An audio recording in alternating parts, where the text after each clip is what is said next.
OMG, I thought I was in love but faced forced intimacy, manipulation, and a cheater. Now I'm thriving with a caring partner, broken sparkles. Between late 2021 and late 2022, I, 21-22 female, was in a relationship with Chris, a pseudonym for a 23-24 male. I met him on Tinder, and everything seemed wonderful initially. He was comfortable meeting my best friend rather than just me one-on-one. He was my first serious relationship date, and I had previously struggled with severe depression and anxiety, which he was informed about before we began. I apologize if my account is a bit jumbled. Some memories are blocked out. We met at a local pub, and things were going smoothly until I found it peculiar that he boasted to my best friend about having slept with over 400 women. However, my interest in him blinded me to the oddity. After a few dates, he invited me to meet his friend group, who were pleasant, except for one girl I will call Lily, a pseudonym. Chris mentioned that Lily was his female best friend, and while I tried to engage her in conversation, she dismissed me, so I focused on chatting with everyone else. That night we were intimate. It was my first time, and I was nervous. Having consumed some alcohol at the party gave me the courage to proceed, but I was not prepared for the unexpected anal intercourse that was forced upon me, especially since he continued for 2 hours even after I passed out. The next morning, I pretended to be asleep until I felt confident enough to ask to go home since he had driven me, as I am a significant lightweight and had a provisional driving license. Regrettably, my naive self did not end things then. I assumed maybe it was just due to his drinking, which I now realize was a mistake. Shortly after, we began dating, and at first, everything seemed fine. I later discovered he was love-bombing me. A few months into the relationship, he asked me to go to a shopping center with Lily.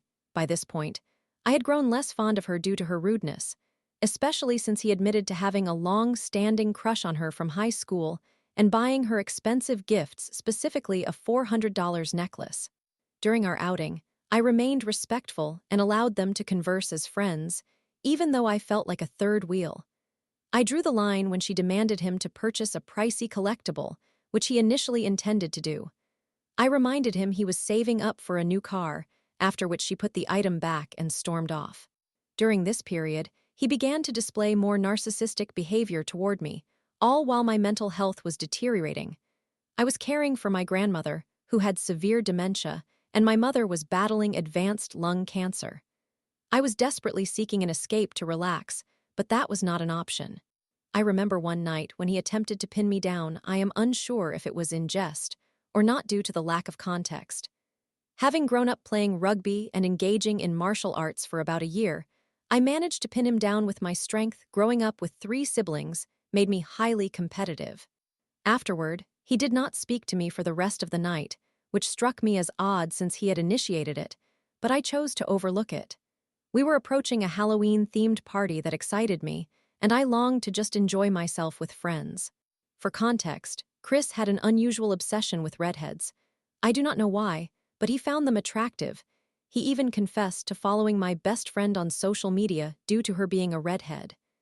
Having grown up adoring Batman, particularly Poison Ivy, I decided to dress as her, completely forgetting about his fixation on red hair since mine was dyed a dark red. Upon arriving at the party, I noticed Lily dressed as Darth Maul with a red wig, which Chris later remarked was her attempt to get his attention. I found it absurd since Darth Maul is bald, yet she refused to wear the wig for the rest of the evening and left early. I never saw her again. She stopped attending parties and blocked him. Problem solved, right? Not quite, as he compared me to her every time he mentioned her throughout our relationship, which was particularly hurtful. On my birthday, which is 2 days before Lily's, he dropped off a gift at her door instead of coming to see me. He did not want to go to an arcade or an ice skating rink for my birthday, so I suggested visiting my friends, which he sulked about the entire time. One night, he came to my house crying and confessed that he had 1 drink and slept with Lily's best friend. I was furious and demanded to see the messages, which I watched him delete before he smashed his phone. I regret solely blaming that girl and fear it may be too late to apologize. She had asked him, "Don't you have a girlfriend?" When he invited her over, to which he replied, "Can't you keep a secret?" I know I should have confronted him about it and left him, but I was utterly blind and despised myself for it. I also realized that blaming her was unfair, and I still feel guilty about that. This happened after a year of dating, and despite him begging me not to tell anyone, I decided to share my experience after we broke up because I believed I deserved to speak about it. It took place in his house, which made it uncomfortable for me to be in that environment. It was where we held gatherings, and I became increasingly insecure, often crying at night. Moving on to 2022, it was perhaps the worst year of my life. My grandmother's dementia was worsening, requiring me to take care of her pet bird as she forgot to feed him. At that point, I was responsible for my own cat, a dog that belonged to my sister but had become mine, and now a bird. I still have them all, and they mean the world to me. My mother was going through aggressive treatment for her lung cancer, and I was devastated by the stabbing death of a family friend's 16-year-old brother in the streets. I was under immense stress, attempting to care for everyone while searching for a psychiatrist to get a formal autism diagnosis and studying full-time. It is safe to say I was on the brink of collapse. During this time, my relationship with Chris felt extremely controlling. He would belittle me based on my mental health almost daily. I vividly remember the night of the 16-year-old's funeral when I was crying during those early morning hours, and he turned over, yelled at me, and stated, "It's your fault if I crash and die on my way to work. I have to wake up at 5 a.m., and you are being selfish." That night, I cried myself to sleep while trying to muffle my sobs, a habit I still carry out of fear of repercussions. I spiraled further when he began refusing to come to my home due to his disdain for my family, who were quite outspoken. My brother-in-law had laughed at him when Chris said university was useless. My brother-in-law possesses a master's degree in teaching. I ended up losing valuable time with my grandmother as I wore my rose-colored glasses and followed his lead.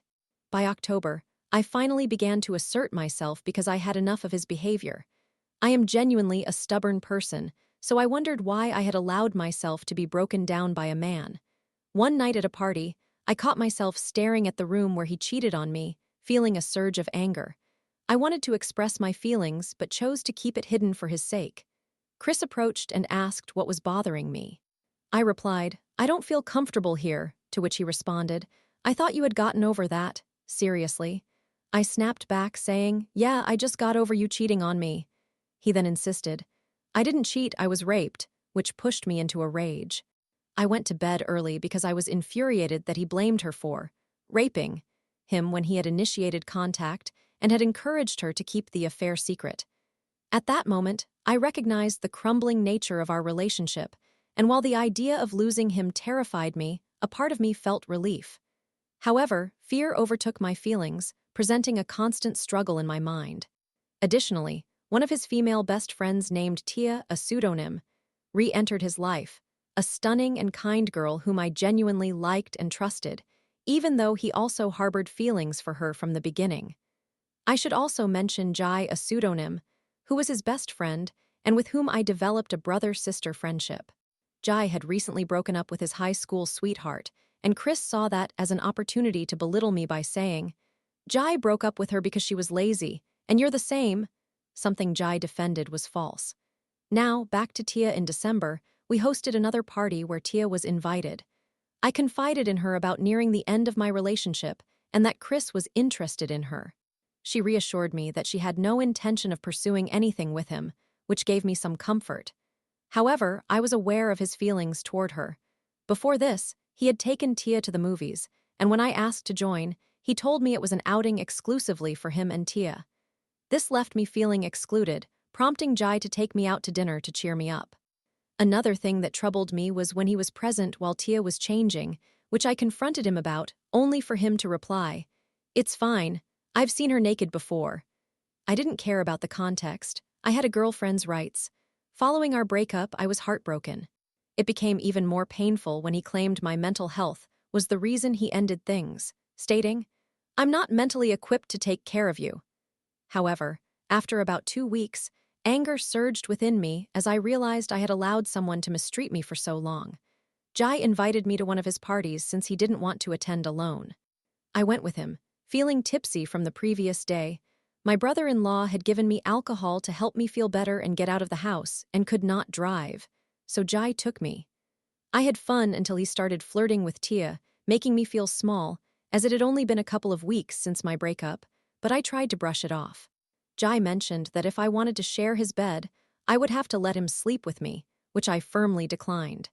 Then, about 3 weeks later, Jai and a few friends Chris had introduced me to attended an emo night 2 hours away. We had a blast and made new friendships. Jai and I posted Snapchat stories, which sparked jealousy in Chris, who sent me passive-aggressive messages like, "Looks like you're having fun." I ignored them and continued to enjoy myself until he accused me of attempting to sleep with Jai, his best friend. Both Jai and I assured him that was not the case, as Jai had brought a date to emo night and I was simply there to have a good time. After the snarky messages and Chris's increasingly unpleasant behavior, I decided I would not endure any more of his nonsense and finally confided in someone about his infidelity, starting with my mother, followed by my best friend. By this time, he had told a close friend and one of his acquaintances that he had been raped. My best friend, who Chris followed for being a beautiful redhead, messaged him, calling him a terrible person and hoping he experiences being cheated on. This did not end well, resulting in Chris texting me abuse, accusing me of spouting the single worst moment of his life, while I was also affected. He even took advantage of the situation to belittle me for posting a bikini photo to make him jealous. He subsequently blocked me, but a year later, he unblocked me, offering to let me see his bird if I desired. While I loved that bird, I declined. I may appear pettier for wanting to address certain things that linger from our relationship, but I should highlight that he was aware of my struggles with depression and anxiety, and that I was getting diagnosed with autism. He was also informed about a traumatic incident from when I was 15, where someone forcibly kissed me, but I managed to escape before it escalated beyond my resistance. Here is a list of the concerning things he did throughout our relationship that still trouble me today. He forced me to engage in anal intercourse despite my repeated refusals, which is why I was outraged when he later claimed he was raped during that experience. He wanted to have sex daily when I was not interested, and I could not deny him. I woke up one night to find him trying to initiate intercourse at 2 a.m., which caused me to lose my temper.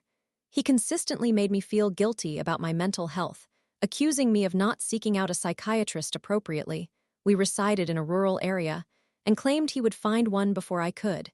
He stated repeatedly that I required therapy. He informed one of my friends that I was bipolar and when questioned, asserted there was something wrong with her. He told me I needed cosmetic surgery regarding my breasts, and a nose job. I have a severely deviated septum due to a fight with my brother and am very insecure about my nose.